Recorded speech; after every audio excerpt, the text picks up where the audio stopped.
that's better. It's a very good question. What is BT Sport? You'll find out in about 11, however many days' time, August the 1st. Nice to see a friendly face who's obviously ready to heckle right away from the front. Richard Ayres has been working with me on some of our interactive features.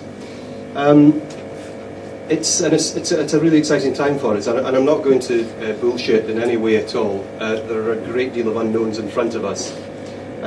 Some things will go very well, some things will not go so well. That's the reality of launching a significant undertaking as 2 television channels plus ESPN, or relaunching ESPN as part of BT Sport, a website and an app and a social media offering. And we have got a very short space of time left in which to do it. Happy to report that we are on track, but I would say that, wouldn't I? I'm pretty happy with where we are, but we've still got a lot of work to do between now and August 1st. It's a very exciting time for us in a very physical sense, as has been mentioned by the chap from Loughborough. They will be our neighbours in 2 years' time, I think it is. We're looking forward to having them there. The iCity studios are looking fantastic. You'll have had a small glimpse of them so far. If you've seen the new advert that was released on the day that we announced our Premier League picks, you will have had a very quick glimpse of the interactive pitch, which is part of the studio. There's a lot more of that to come over the next short time between now and launch, and then of course from launch you will see it very prominently in our broadcasting and in our digital properties as well. Equally, I'm not going to faff around and say that I've given a huge amount of thought to the challenge that we were invited to take part in, but I recognise that it was something that had merit for us to be involved with in the longer term. In short, I'm very interested in anything that enables users and viewers to get closer to the sports for which we have rights to the live event. And just as a quick run through of that, we have 38 Premier League matches. I'm bound to say 18 of which are first picks, which has never happened before, outside the time that Sky has had the matches. We have all of the Aviva Premiership rugby matches, so 69 matches exclusively live on BT Sport. We have women's tennis. We have, coming next year, we have MotoGP on a 5-year deal. That happens to be my sport, and I am particularly interested in some of the possibilities around that, because I think that second screen really does offer some tremendous potential for interactivity, in particular in-race interactivity, and I'd be very keen to hear what people might have to say, not just today but in the longer term. And you may have seen as well that we announced today that we have our joint bid with the BBC for the FA Cup for the next 4 years was successful. So we actually now have the FA Cup on BT Sport live for the next 5 years, because there was 1 year of the ESPN deal with the FA Cup left. So we have that, and then we take over in a joint bid with in the joint coverage with the BBC. So very exciting times for us. My view of second screen is it's quite simple. As I said, it's to bring people far closer to what we're showing. I don't need to tell anybody in this room how important second screen features are to the sports fan, and there's a whole range of things that I hope will emerge in the fullness of time from BT Sport that will demonstrate our commitment to just that, to closing the gap between sports fans and the action itself. I'll be entirely honest and say that in the time that we've had to get ourselves together, we won't be launching any groundbreaking, innovative, whiz-bang, God help me, I haven't seen that before type features on August the 1st. And I'm quite happy about that, because what I want people to believe and to feel is that social and interactivity is not just a concept that's bolted on to the overall proposition, but rather it runs right through it. And I think you'll see that when you see the way that the studios operate, and in the way that we'll be using social media through the broadcasts. And some of you whose faces I'm starting to see now and recognise will know that I was in the BBC for quite a long time before I left last year after the Olympics. And I think the BBC's made tremendous headway into becoming a truly multi-platform operation. but it's still something that broadcasters talk about, and it's very easy to talk about, and it's far, far harder to do. We will have a hard job doing it as well, as being truly multi-platform and thinking in a very 360 degrees way, which is not an expression I like, but in an all-encompassing way. And the kind of thinking that you guys are doing and the kind of things that you are potentially going to develop, I'm sure can be a great part of that. So I probably said absolutely nothing in the last 5 minutes that I've been speaking, but I felt it was probably better to say fewer things and let you ask me questions and see where we go from there. Do you have questions? I mean, my initial one from hearing that is, you mentioned second screen as being kind of key. Do you see this as a second screen challenge? Not exclusively, no. But I mean, just looking at the way people are consuming sport and in fact consuming live events and consuming digital content, you know, there's a surge towards people doing it on the move, and so that's why at least part of my thinking is focused on second screen, but absolutely not. No, it's you know, I think it's right across the things that we do digitally. Certainly not exclusive. No.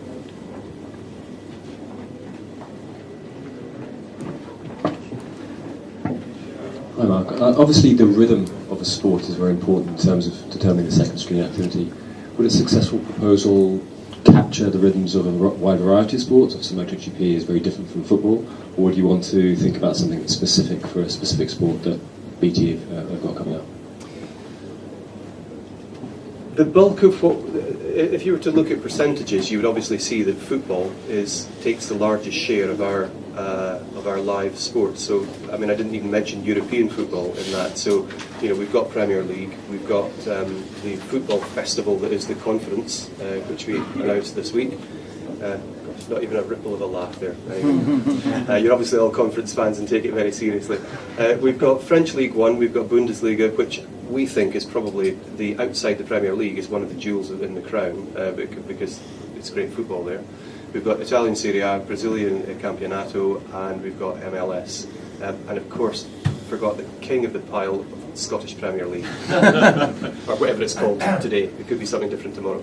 So I suspect that you know, the likelihood will be that it will be around football, but I don't really want to channel everyone's thoughts into football because I think that it could be a great deal of other things.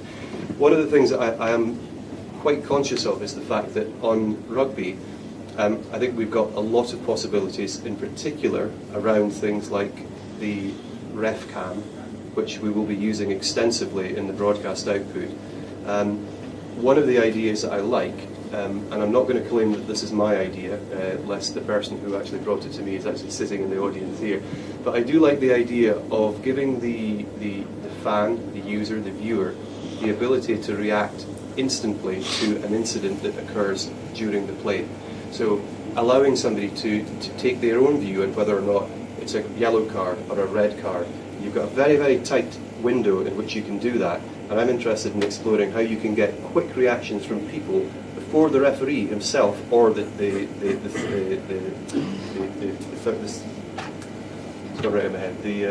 replay. There you go. Thank you for that. Before the replay occurs and a decision is taken, there's a window in there where I think that there is a huge opportunity to really catch people and very quickly to allow them to play in there. Is it yellow? Is it red? No, it's not. Foul at all. And then to collate that and quickly play back what the viewers' views were. Clearly, that's not going to influence the referee, but I'd be fascinated to see what we could do around that. And I think rugby in particular is a good one for that because you do have that slightly longer time window when you're waiting for the replay to come up. I guess in terms of what you were saying before about second screen, and in relation to BT Vision, how much scope is there then for taking whatever might be developed as a solution for the sports side of BT Vision and then taking it on to other kind of media channels? So as a viewer and a user or a viewer of this thing, I might be very engaged in a football match, for example, but then equally there's also scope to apply the same logic or structure, whatever it is that is developed, to where you wouldn't have it, but X Factor, for example, or other kind of experiences that they have the same potential for fan engagement. So how much of that is within the scope of potential a journey for whatever the outcome is?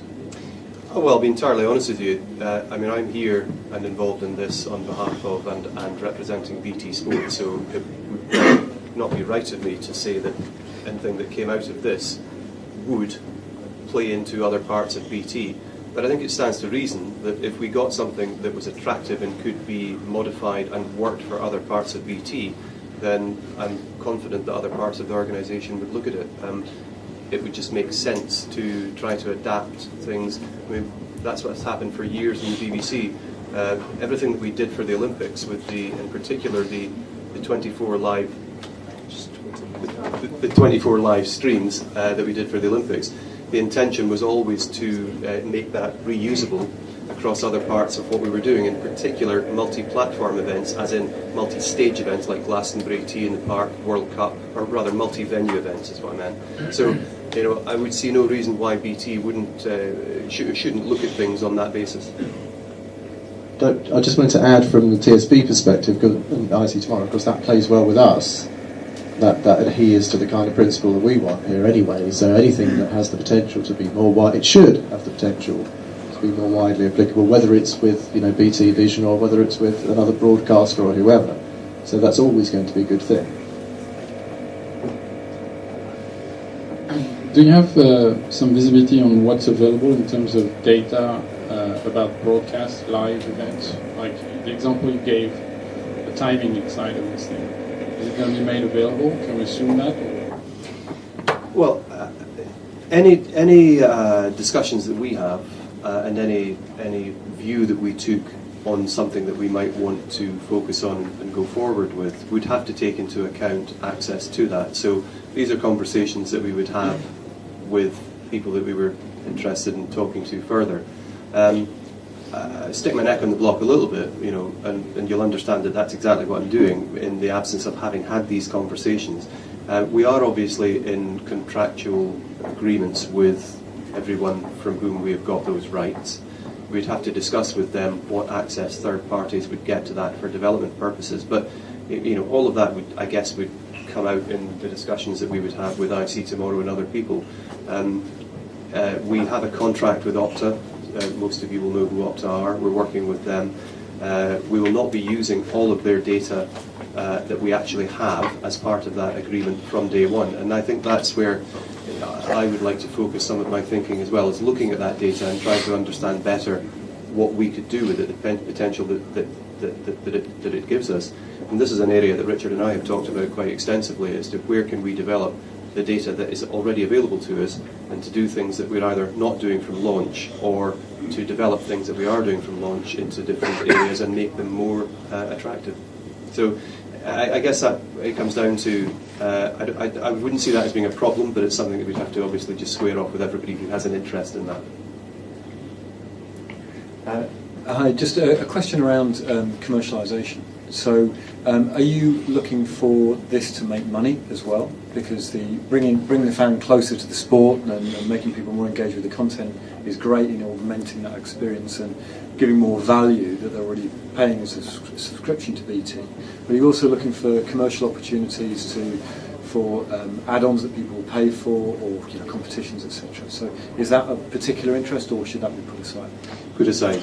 We've got a very clear strategy, which is that BT Sport is. This is going to sound like I'm really parroting this off the billboards, but the fact is, BT Sport is free with BT Broadband. And yes, I know you can argue the toss about you have to pay for broadband, so are you paying for BT Sport? And we've had that philosophical discussion and argument many times over. But the fact is, the way it's positioned is BT Sport is free with BT Broadband. So we have no plans to charge any extra for any services or features on top of what we're already charging for, which is the broadband. So we've been asked many times over, in particular in relation to UFC, Ultimate Fight Championship, where until very recently, in fact until UFC event 162, which was 2 weeks ago, there was pay-per-view access to UFC events. When UFC moves on to BT Sport, there will be no pay-per-view via UFC TV, and we have no plans to introduce any pay-per-view on top of what we're doing, either for UFC or for any other sports. So the answer is no. Okay, and it's categorical for second But screen. it's probably worth pointing out, one of the questions you would have to answer if you were applying for this particular challenge is how would you commercialise? How is your application commercially relevant? How would you commercialise it? So, I mean, the answer should not just be BT Sport does not commercialise content, therefore we'll just charge a licence fee to BT Sport. You need to consider the wider context, which we mentioned a few times, which is that you own your IP, you have the ability to go and work with multiple other partners, so do consider the commercial viability of what you're proposing to do, and don't just think, well, this is going to be built on a white label license fee basis for BT Sport. Yeah, it's probably just worth stressing the point as well, is that given everything I've just said, my focus is on enhancing the experience that we give as part of the service that is paid for through BT Broadband. So it was really the first point that you made, is bringing in new features which make the product more attractive. And yes, when you take it a step back away in the sales journey or the order journey, that will encourage people to buy BT Broadband, which then gives them BT Sport. So that's where the attraction comes in for me. Okay. Do you have any more questions? In which case, I'd just like to say thank you very much as well. Thanks, Mark, for giving us that insight into BT.